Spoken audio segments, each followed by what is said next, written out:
As much as possible, we keep it low-key. Yan ang linyang kumalat online na agad naging mitya ng bagong issue na kinasasangkutan ni Kyla Estrada at Daniel Padilla. Isang pairing na hindi man kumpirmado ay puno ng bulong-bulungan, hinala, at marites energy na hindi mapigilan ng netizens. Ayon sa mga kumakalat na chika online, may ilang sources daw na nagsasabing mas close na raw ngayon sina Daniel at Kyla kaysa sa inaakala ng publiko. Walang malinaw, walang direktang kumpirmasyon, pero ang mga marites, kahit konting hint lang, ginagawa ng buong kwento. At nang lumabas ang supposed quote na "we keep it low-key", mas lalo pang umapoy ang usapan.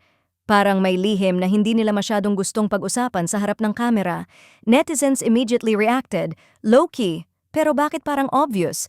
Low-key, pero bakit may chemistry tuwing nagkakasabay sa events? Low-key, pero bakit ang daming nakakapansin ng subtle interactions nila online?" Siyempre, lahat yan ay spekulasyon lang ng publiko, pero gaya ng nakasanayan, sapat na ang isang ambiguous line para magkaroon ng full-blown issue. May nagsasabing baka raw professional camaraderie lang, lalo't parehong nasa prime ng kanilang careers. May iba namang naniniwalang may natural warmth sa pagitan nila, kaya madaling napagkakamalan na may something. At meron ding nagbubulungan na baka raw itinatago nila ang closeness to avoid unnecessary backlash o dagdag kontrobersya, lalo na't parehong high profile ang pangalan nila. Ang mas nagpapalakas ng ingay, tahimik ang dalawang kampo. Walang pag-deny, walang clarification, walang pag-react. At sa mundo ng showbiz, ang katahimikan ay laging gasolina sa apoy ng intriga.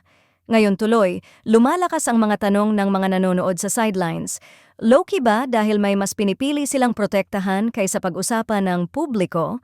Hindi man malinaw ang totoo, malinaw naman na nagsimula na ang issue, at habang patuloy na nagkukunwaring tahimik ang dalawang panig, ang social media naman ay hindi napipigilan sa paggawa ng sariling love story, sariling plot twist, at sariling ending para kina Daniel Padilla at Kyla Estrada.